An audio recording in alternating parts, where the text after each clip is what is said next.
I think part of the problem that we've had, oh, by the way, I am representing Zenzele Ndebele, who has not been able to participate. I therefore, from the very onset, disclaim everything I'm going to say because it represents Zenzele. I think the starting point when we deal with an issue like Kokuraundi, we should behave like people who are members of Alcoholic Anonymous. Members of Alcoholic Anonymous stand up and say, "My name is Paul Tembanyati, I am a drunkard." They never say, "My name is Paul Tembanyati," and some people say, "I drink a lot." That way you never get healed from alcoholism, which is a disease. So our starting point with respect to Kokuraundi is to simply acknowledge that it was an aberration. It is something that should never have happened, and that now we have an opportunity as a people to correct all these past wrongs. This is an opportunity. So the only way you are going to make this opportunity profitable and constructive is if you allow people to talk about it freely, uninhibited. Gordon, I thank you for your opening remarks. I think they set the tone. What most of us have been doing in our individual and collective organization is to give the communities we work with an opportunity to speak about their experiences. What have they experienced? That is cathartic, just the ability to talk about what happened to them. And then, of course, in terms of development, say what it is that people can do to deal with the past so that they can enrich the present and the future. That's what most of our programs are about.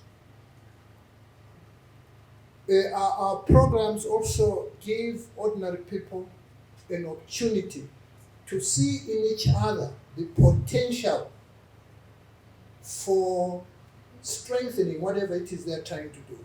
Collective endeavors, collective energy, that can only be achieved if people desist from mistrusting each other. That's what most of our programs do. Under the trees, in walls, and wherever. And what usually happens in those meetings, people raise very poignant questions like, "Oh, we want to know why this thing happened to us. Why did this thing happen?" Search for truth. This is what these community engagements are all about. And then the next step is people saying, what is it that we should then do to ensure that this never happens again? And then, of course, from time to time, people will say, we would want the perpetrators of this heinous act to be dealt with. Some will say how they should be dealt with. Others will simply say, once they acknowledge these terrible deeds, we will then be able to know what we can do about them. You cannot therefore exclude dialogue in this whole process. You have to allow people to talk amongst themselves, to talk across borders, across regions, and everywhere possible, so that they find the best solutions to these problems. The other thing that we do in the communities that we work with,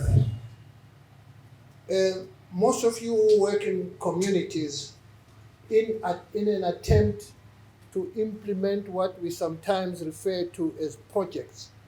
By the way, human beings don't live in projects. They live broader lives that have all kinds of complications and consequences.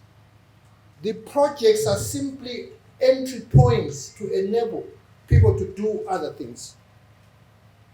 When you get to a community where just one person in that community, by the way, in Ndebele is probably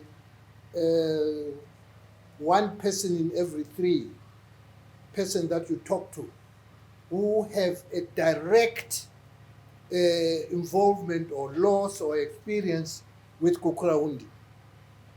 So when you talk to those people, you discover one thing. There's never much concentration around issues at hand because the past keeps interfering with the present. And our programs, to the extent possible, attempt to deal with those things. We deal with them by saying, okay, in this community, you might suspect that your relative, your loved one was killed because so and so might have been a sellout or might have provided information and so forth and so on. How do you deal with that? We do reconciliation, in situ reconciliation, using all structures possible. The good thing about our culture, your typical culture, Yabantu, Abansum, particularly in Ndebele, people don't start by addressing an agenda as we do in some of our sophisticated engagements. People start by saying, kanje wena ungumntakabani, uvela ngaphi, kini kungaphi. Even if somebody is from Manikale and they want to marry somebody from Matopo, the first thing that will happen to that delegation from Manikale, they will say, Abakoshonga, I think you Abakomakoni, we think you Abakonyati. A relationship is established, and then the actual business takes place.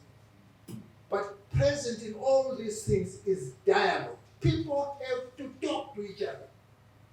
This business of trying to micromanage what people do and what people say to each other cannot in any way bring about closure, nor can it build a nation. And we also think that the things that we do, small as they might be, are about nation building. Getting Zimbabweans to find common cause, to find common reason, to claim common citizenship. Some of us have worked with the National Peace and Reconciliation previously. My organization, for instance, is a person dedicated to working with the NPRC. There have been criticism directed at the NPRC. At a personal level, I don't really care about what they do or don't do. They are a Chapter 12 institution that exists in our Constitution. We must make them work. We must drag them screaming, kicking to do what the Constitution says they must do. I don't care who else interferes with their work. I'm not even interested in knowing that. They have work to do and they ought to do it. Because that's what our Constitution says needs to be done. We have to observe, protect, defend our Constitution because it is the only equalizing document that we have. Some of us were very privileged to have been part of COPAC.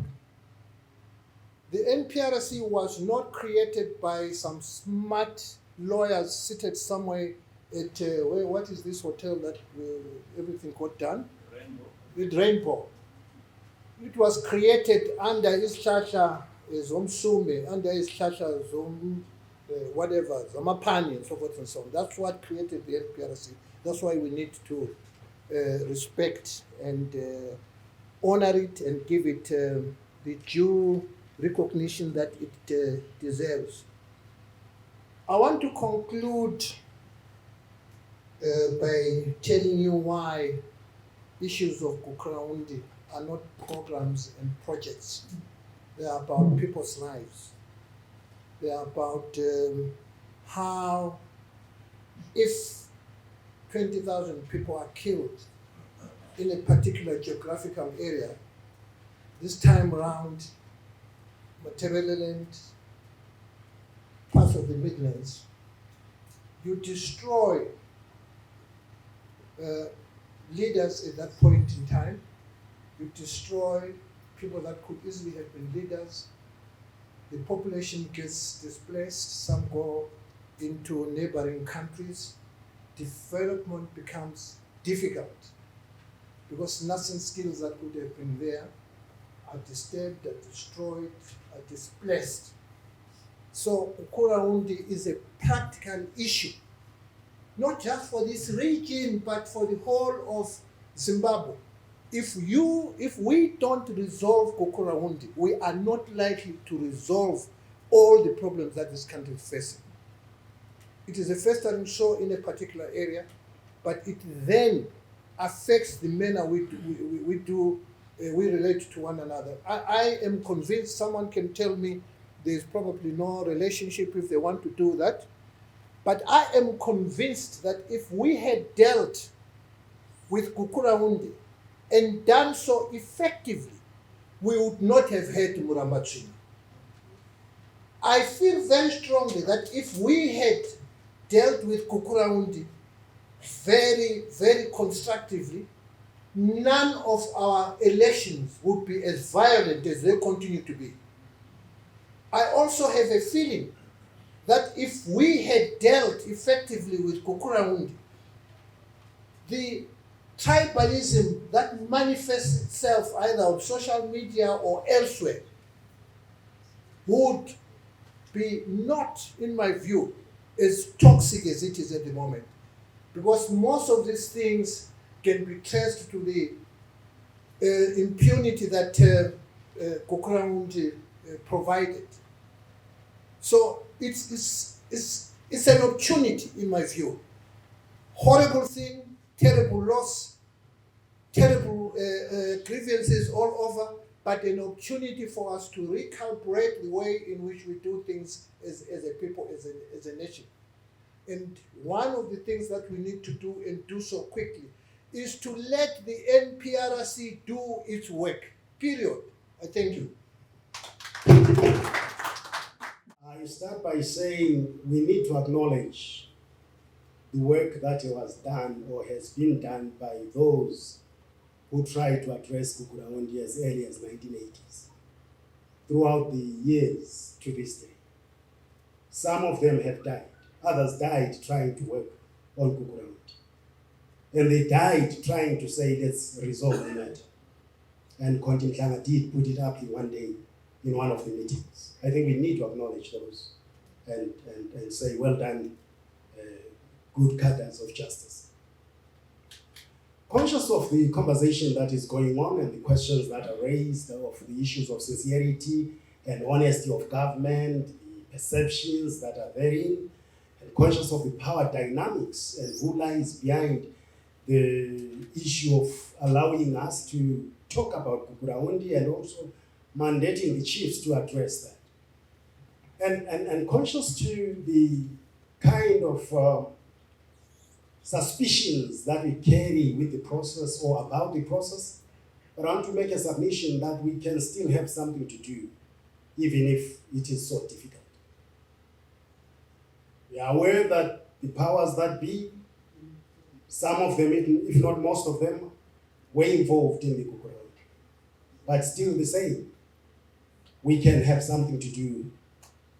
We are opening space, even if it's closed in some areas, but at least we can now talk. You would remember that when we gathered like this in some years ago, we will all be sleeping at the Central Police today. Addressing Ukuraundi comprehensively will address many issues of this country. Ubabunyati has already said so. And perhaps to also bring this to the comfort of government, if we comprehensively address Ukuraundi, we will also be addressing the sanctions subject. And it's an opportunity even for government, not only for the people in Ndebele, not only for the survivors and victims, and also for all citizens. If sanctions are affecting people as they are being touted all over, then it means addressing Ukuraundi. We are literally addressing sanctions as well. So it's not a subject that must be regionalized. It's a subject that must be nationalized. There are several processes and several efforts to address the Kukuraundi matter. Of late, we are seeing the chiefs being mandated to deal with the matter. It's a great initiative, but the chiefs haven't started the rollout. There are mixed feelings and perceptions about the process of the chiefs. Some of it can come from chiefs themselves, but my honorable chief here was going to speak on that as well. But here are some of the questions that people raise. It's about what exactly a chief supposed to do. Are they supposed to conduct hearings? If so, and then do what thereafter? There is a question also of capacity to deal with a genocide. And some years ago, I did engage with the president of the chiefs, and I think even the deputy president was there, when he was outlining to us how the colonial era reduced the power of the chief from being a governor and reduced him to a constable, reducing the role of a chief. Chiefs were governors. Now their powers were reduced to the powers of a constable. Those who are familiar with the police, that's the first rank when you join police. Now, a constable cannot determine a fine for an assault case. A constable cannot tell you how much you must pay. That's how low the rank is. After independence, one question, we don't know whether the powers of the chiefs were reinstated to those of the governor. If not, are chiefs currently able to deal with a murder case in their chiefdom? If the question is no, how do you expect them to deal with genocide?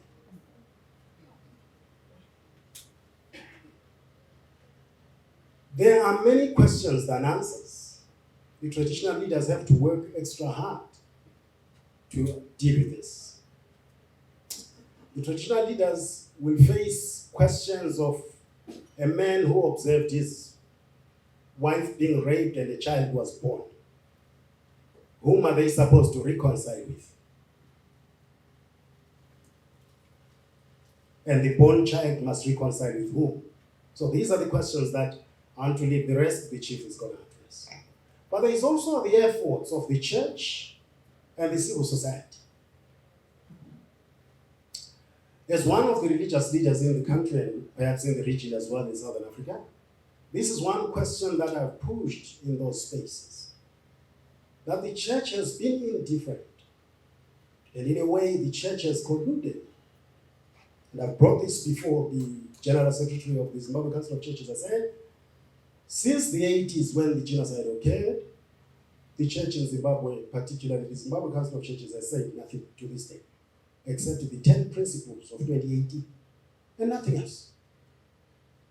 And that is interesting, that even the church could be that quiet.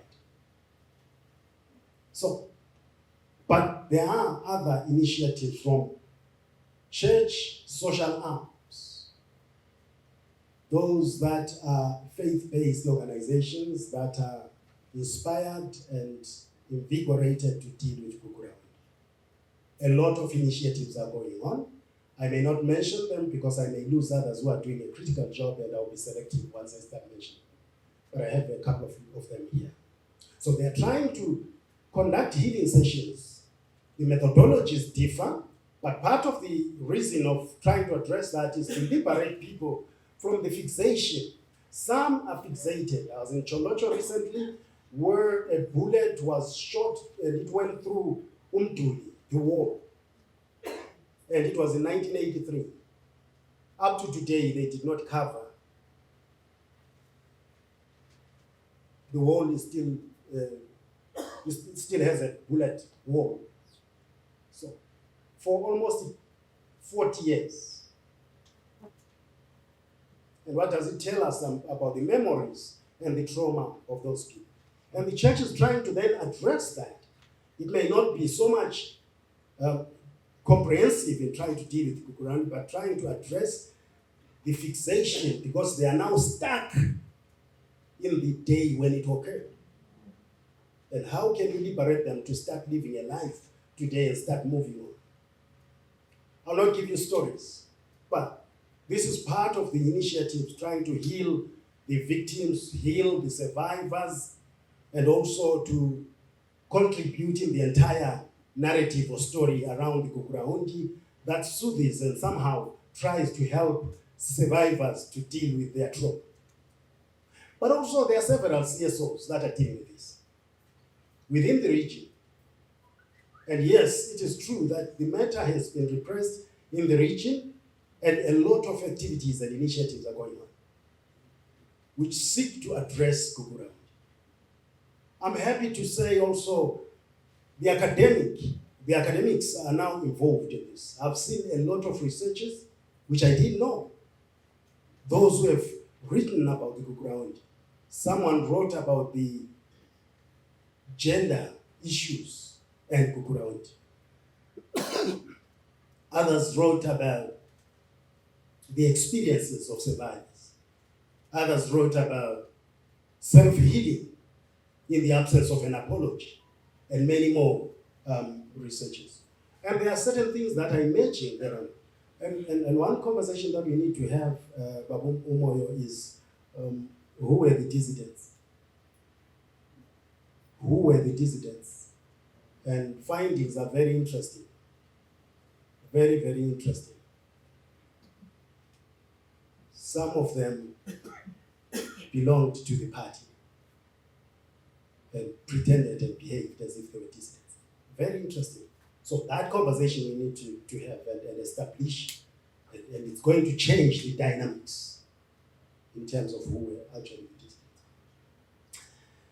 Then there is the NPRC process. I think that one is covered very well, including one of the chiefs. But I think there is need for the NPRC, although it is overshadowed by the chiefs process now, but there is need for us to make sure that we don't lose the NPRC in the process. And also that it works closely with the chiefs process. Because what may happen in the near future is that the chiefs may also be damned. And we are back to the square one. And now to say who has got the constitutional mandate. So if these two processes are working together, the better. Let me also just share with you some part of the initiatives that are going on. There are multiple voices on the Kukuraundi matter. Different approaches, different interests, and at times needs in this subject. These may in some way affect our cohesion in dealing with the Kukuraundi. And it can bring the old adage, divided we fall, and the old one, divide and rule, or divide and conquer. So a divided house will not stand. It's against this backdrop that some critical stakeholders put together teams to harmonize these various voices. There are a lot of documents flying all over, trying to address this. There is the breaking the silence. There is the chief's document. There is the church's 10 principles. There are different writings. There's the Zebra Veterans Trust, and many more. So the process seeks to bring together those voices. I want to say to this house, the harmonization process is at an advanced stage, and the stakeholders are being consulted to ensure that their voices are encapsulated.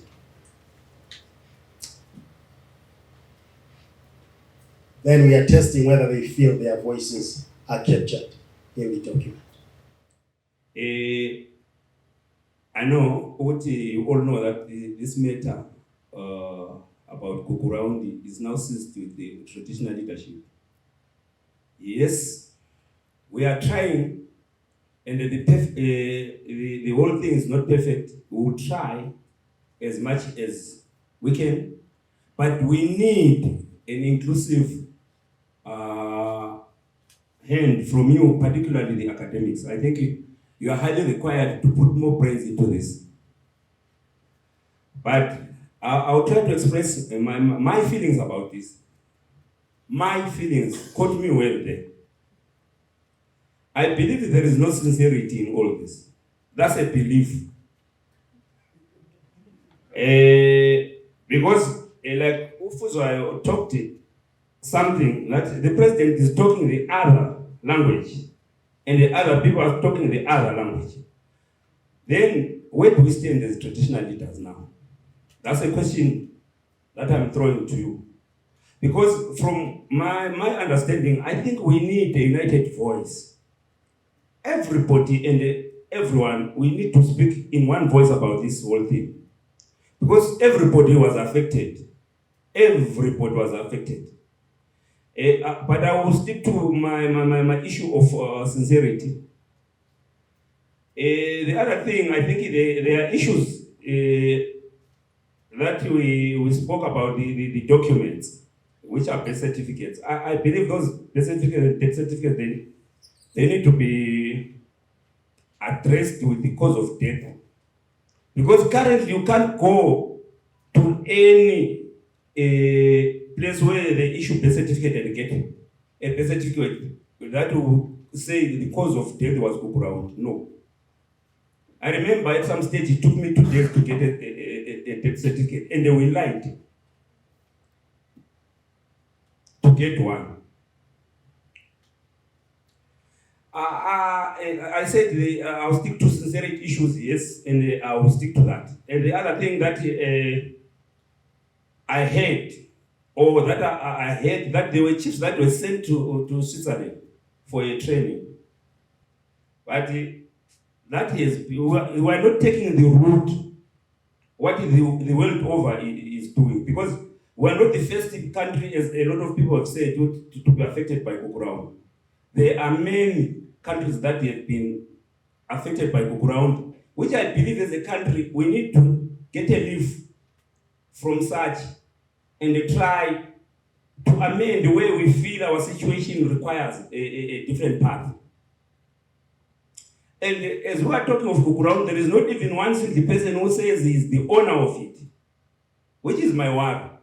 Because laba kwafanana nokuthi nje sikhuluma kuyinto engani umkhoba kind of esizama uyi-address. Ngoba into kufanele ibe nomnikazi ukwenzela ukuthi sinjani siyibambeni kuhle sikwazi ukuthi umnikazi wayo ngubani. Okwakhathesa kula muntu omaye egcikeni lapha nathi I am the owner of this.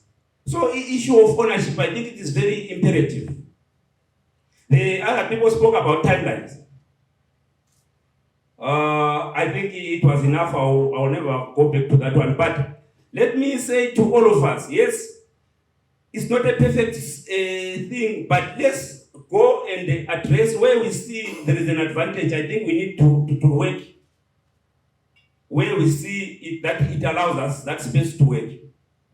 I think I'm making myself very clear there. Because the whole thing is not perfect, but let's try by all means. Okunye okungihluphayo kakhulu ama-plaques asonto entsha lingakhangela nxa lingabantu alihamba linanzelela livula amehlo lalibhode lapho zabona kuthiwa kulabo Fortnum, kulabo Rosegrave, kulabo Gadadi, amakhiwa lapha ayechaya khona kumbe echaya khona ayebhala. It's part of our history. Why do we destroy it? Ngoba Zimbabwe history is not complete unless issues of Kukurawundi are addressed or are mentioned in the history. Oh yeah, this is my recommendation. I think we need to go out there and tell the victims or the affected people that they need to write their stories, because victims are dying every day. We will not get such an information. Ngitshilo ngathi ngizaba ngaphansi kwe 10 minutes. Yikho sengikwenzile semelele imibuzo kini ukuthi libuzani. But the situation that we are going through is a difficult situation even to us as chiefs. Very difficult. We need your brains, we need your company, We need your help, please. Like in my case, and I think possible Mchana, we are all open. Please, if you feel like coming to us and assist, that is open for you.